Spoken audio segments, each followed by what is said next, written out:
नमस्कार। सुनो कहानी के नए एपिसोड में आपका स्वागत है। आज पूरा देश राममय हो रहा है और इसका श्रेय जाता है जन जन के हृदय में बसे प्रभु श्री राम के लिए प्रेम को। और इस प्रेम का श्रेय जाता है उस एक महाकाव्य को जिसे आप और हम रामचरितमानस के नाम से जानते हैं। कैसे बना भागा राम बोला संत तुलसीदास। ले चलती हूँ आपको 16वीं शताब्दी में और तुलसीदास के जीवन के मध्य से शुरू करती हूँ। 2 दिन के पश्चात तुलसीदास लौट रहे हैं अपने घर और ऐसा कभी नहीं हुआ कि विवाह के बाद अपनी प्यारी सी सुंदर सलोनी पत्नी रत्नावली से वो इतने दिन, उनके लिए तो वो 2 दिन भी इतने दिन हो रहे थे, कभी दूर रहे हो। रास्ते में चलते जाते हैं और जब हम अपनों से दूर होते हैं तो उनकी कदर भी हमें अधिक आती है। मन में सोच रहे हैं मैंने विवाह के बाद कभी रत्नावली को उसके मायके जाने नहीं दिया। क्या सोचती होगी। अच्छा, इस बार जब पहुंचूंगा तो उसे शीघ्र ही उसके मायके मिलाने ले जाऊंगा। मन में ये भी आता है कि वो कैसे अपना बचपन गुजार पाए। स्वामी नरहरिदास नहीं होते तो उन्हें तो पूरे गांव वालों ने अभागा घोषित कर दिया था, क्योंकि उनके माता और पिता की मृत्यु हो गई थी। कोई उन्हें पूछता नहीं था। ये तो भला हो उनका, स्वामी का, जिन्होंने उसका ग्रस्त जीवन भी शुरू करा दिया था। रत्नावली को याद करते करते बढ़े जा रहे हैं, लेकिन शाम को देखते हैं तो आंधी से आनी शुरू हो गई है। तेज़ हवाएं चल रही हैं, कहीं उतरिए भी उड़ गया।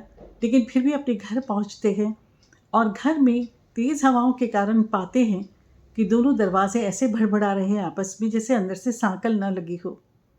चिंता में पड़ के वो जब घर के अंदर घुसते हैं तो कहीं दिया बाती कुछ नहीं दिखता और चिंता होती है कि रत्नावली कहाँ चली गई। उसे आवाज़ देते हैं और कोई उत्तर नहीं मिलता तो पड़ोस में जाकर के पूछते हैं और पता चलता है कि रत्नावली के मायके से उसे लिवाने उसके भाई आए, क्योंकि पिता मरणासन हैं। तो इसलिए रत्नावली तुलसीदास को बिना बताए ही उन्हें जाना पड़ा, मगर सुराही के नीचे वो एक पत्र छोड़ के गई हैं। तुलसीदास किसी तरह वो पत्र निकाल के पढ़ पाते हैं और उन्हें पता चलता है कि रत्नावली को इसी कारण से जाना पड़ा और कब आएगी पता नहीं। उससे इतना अगाध प्रेम तुलसीदास को कि कभी उसके बिना रहने का, सोने का, जागने का, खाने का, पीने का वो सोच भी नहीं सकते थे।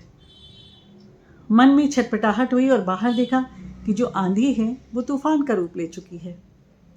पेड़ों के पत्ते उड़ रहे हैं, हवाएं और तेज़ हो गई हैं और जहाँ लोग अपने घरों में दुबके हुए हैं, तुलसीदास ने घर का दरवाज़ा खोला और निश्चय किया कि मैं रत्नावली के पास ही जाऊंगा।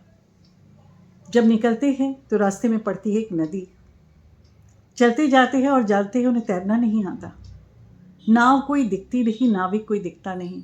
दूर से बहता हुआ एक लकड़ी का लट्ठा सा दिखता है और थोड़ा पास आने पर पाते हैं कि वो तो एक अर्थी है, उस पर शायद किसी का शव भी बंधा हुआ है।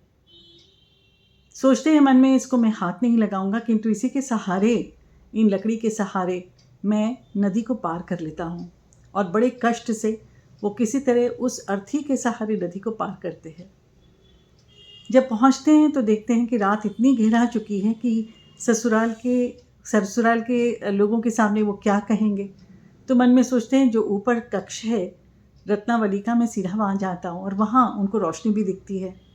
मन में सोचते हैं देखा ना मुझे चैन है, ना रत्नावली सो पा रही है। और वहाँ पास के एक वृक्ष के ऊपर चढ़ते हैं और दूर से देखते हैं कि जो खिड़की है वहाँ से रस्सी लटक रही है और किसी तरह वहाँ पहुँचकर उस रस्सी के सहारे ऊपर पहुँचकर कक्ष भी कूद जाते हैं।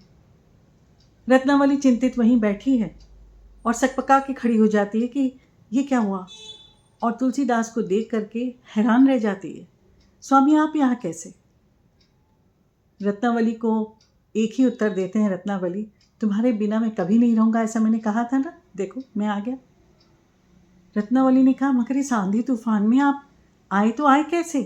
तैरना तो आपको आता नहीं, कैसे आए आप? अरे वो एक अर्थी बहती जा रही थी तो मैंने उसके लकड़ी को पकड़ के ही किसी तरह नदी वो पार की है। रत्नावली के तो फिर उनसे पूछती है कि आप ऊपर कैसे आए? तुलसीदास हंस के कहते हैं अरे तुम क्या मजाक करती हो, देखो ना तुमने ही तो रस्सी लटका रखी है, उसी के सहारे तो मैं ऊपर आया हूँ। और रत्नावली जब खिड़की के पास जाकर देखती है तो पाती है एक मरा हुआ सांप लटका हुआ है, क्योंकि वो फंस गया है खिड़की के पल्ले के अंदर या उसकी जोड़ में, और उसी को पकड़ के तुलसीदास ऊपर आए हैं।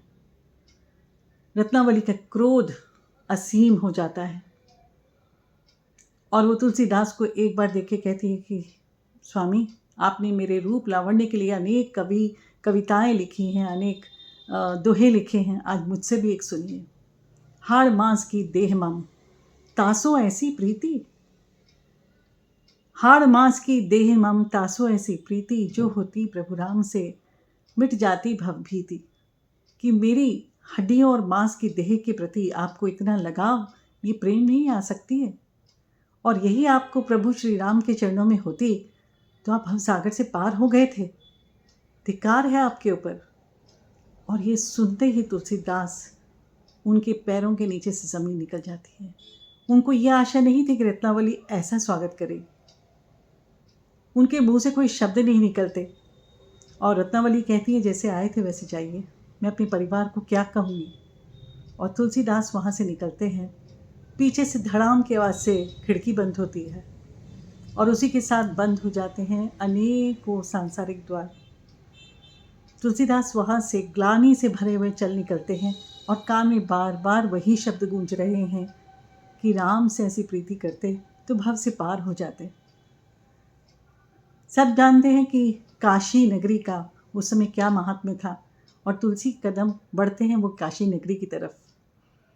वहाँ पहुँच करके उनको कुछ दिन तो अच्छा लगता है घाट पे, लेकिन पाते हैं कि इतनी भीड़ में वो मन नहीं लग रहा, वो तप नहीं हो रहा। मैं कैसे अपने राम को पाऊँ, उसका मुझे कोई तरीका नहीं समझ में आ रहा। तो दशाश्वमेघ घाट के कुछ दूरी पर एक छोटी सी कुटिया बनाकर वहाँ अपनी तपस्या आरंभ करते। सुबह शौच आदि के लिए जब निकलते हैं तो पास की ही झाड़ियों से निवृत्त होकर के वहाँ से निकल करके जब वापस आते हैं तो उन्हें रास्ते में मिलता है एक ठूंठ सा पेड़। बाकी सब पेड़ हरे भरे होते हैं, मगर एक बिल्कुल ठूंठ, बिल्कुल बिना पत्तियों का सूखा सा पेड़ दिखता है। तो जो उनके हाथ में जल होता है उसको वो उस जड़ में डाल देते हैं और ऐसा प्रतिदिन होने लगता है।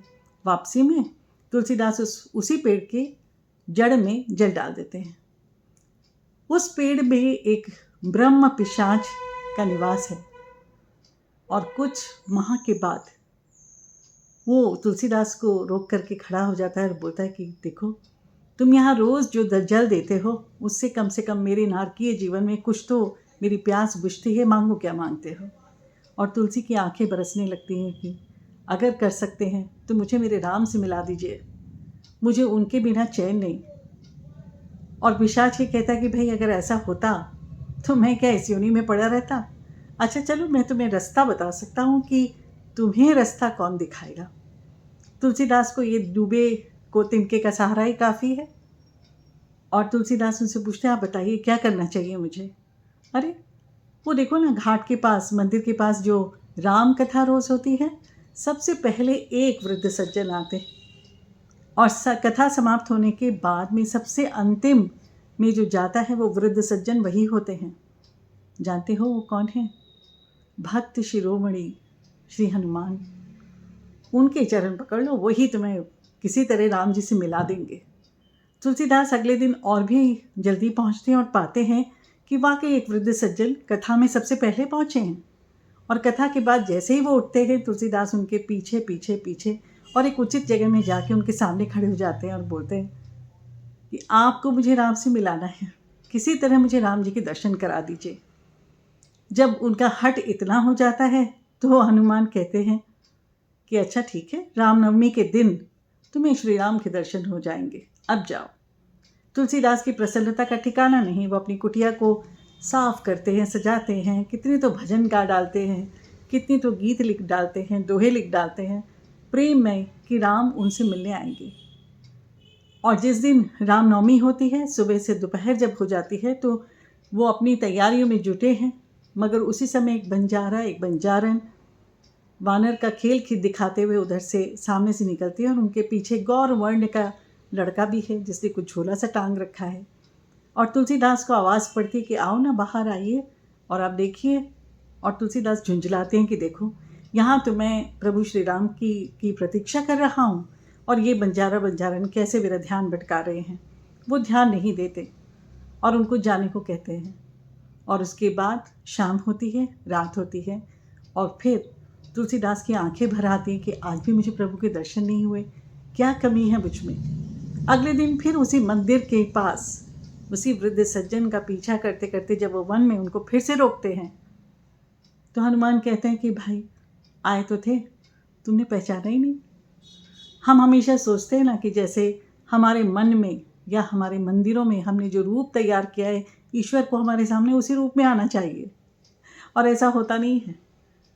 तुलसीदास की तो आंखें बरसती रहीं कि अच्छा वो मेरे सामने है और मैंने पहचाना नहीं, अब तो मुझे कुछ उपाय बताइए, नहीं तो मैं तो जी ना पाऊँगा।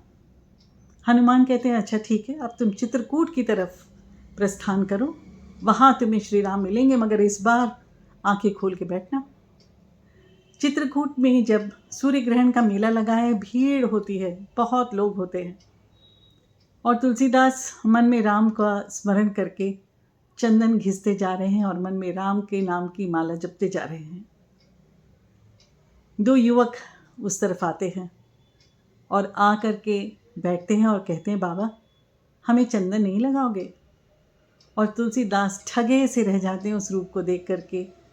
उनके मन के जो तार जुड़ते हैं उनके अपने ईश्वर से, कि जो सामने बैठा है वही अपना हाथ दे करके तुलसी को चंदन देता है, तिलक लगाता है। आपने सुना है ना, चित्रकूट के घाट पर भई संतन की भीड़, तुलसीदास चंदन घिसे तिलक देत रघुबीर। और कुछ ही समय बाद वो दोनों भाई वहाँ से चले जाते हैं, अंतर्ध्यान हो जाते हैं और तुलसीदास मन से गदगद हो जाते हैं कि आहा अब मुझे अपने जीवन का ध्येय मिला, जो मैं चाहता था वो मुझे मिला तो सही, प्रभु अब फिर तुम मुझे कब दर्शन दोगे। चित्रकूट के बाद उनके मन में एक ध्येय बिल्कुल पक्का हो जाता है कि जिस रामायण को वो इतने समय से बाँचते रहे हैं, और कल ही की कथा में एक व्यक्ति ने कहा कि बाबा आप तो चले जाएंगे, फिर हमें कौन सुनाएगा, संस्कृत तो हमसे पढ़ी नहीं जाती, कितना अच्छा होता कि हम भी पढ़ सकते। तो तुलसीदास के मन में ये आता है कि मैंने जो रचना करनी है मैं ऐसी भाषा में करूं जिसे जन जन उसे समझ पाए, मगर उसके पहले मैं सारे तीर्थों को घूम कर आऊँ। इसी के साथ मैं आपको लेकर चलती हूँ वृंदावन, जहाँ तुलसीदास पहले पहुँचे अपने रामचरितमानस के निर्माण से पहले। वृंदावन पहुँचते हैं तो पाते हैं कि राम का नाम तो कोई ले ही नहीं रहा, सभी राधे राधे, श्री कृष्ण, गोपाल, मुरारी यही सब कह रहे हैं, और गोवर्धन धारी की ही बात हो रही है, राम की तो बात ही नहीं हो रही। तुलसीदास जिस समय एक बहुत सुंदर मंदिर के सामने जाकर के खड़े होते हैं और उन्हें कहा जाता है कि आपके तो आवाज़ में इतना माधुर्य है, आपकी कलम में इतनी शक्ति है, एक भजन हमारे गोविंद जी के लिए भी गाइए ना। तो उनके लिए उन्होंने कहा कहो छब आपकी, कहाँ कहो छब आपकी, भले बने हो नाथ, तुलसी मस्तक तब झुके, जब धनुष बाण ले हो हाथ। कि मेरा मस्तक तो तब नवेगा जब आपके हाथों में धनुष बाण होगा। इतिहास में है कि उस दिन बांके बिहारी जी की दर्शन धनुष लिए हुए सभी लोगों को हुए। तुलसी की ख्याति फैलती जा रही थी हर जगह, और इतने उनके प्रेम, इतना माधुर्य था उनके भजनों में कि सब मोहित हो जाते थे, और चमत्कार एक के बाद हो ही रहे थे, एक के बाद एक हो ही रहे थे। अकबर ने उन्हें बुलाया अपने दरबार में और उनको हाजिर होने को कहा तो वो गए, और अकबर ने कहा कि अपना चमत्कार मुझे भी दिखाइए, मैंने आपकी बहुत तारीफ़ सुनी है। और तुलसी ने हाथ जोड़ के कहा मैं तो एक विनम्र सा भक्त हूँ, मुझे कुछ चमत्कार नहीं आता, मैं तो ये जानता हूँ कि श्री राम में पूरी दुनिया को मैं श्री राम में मानता हूँ, और आप भी वैसे ही सोच सकते हैं।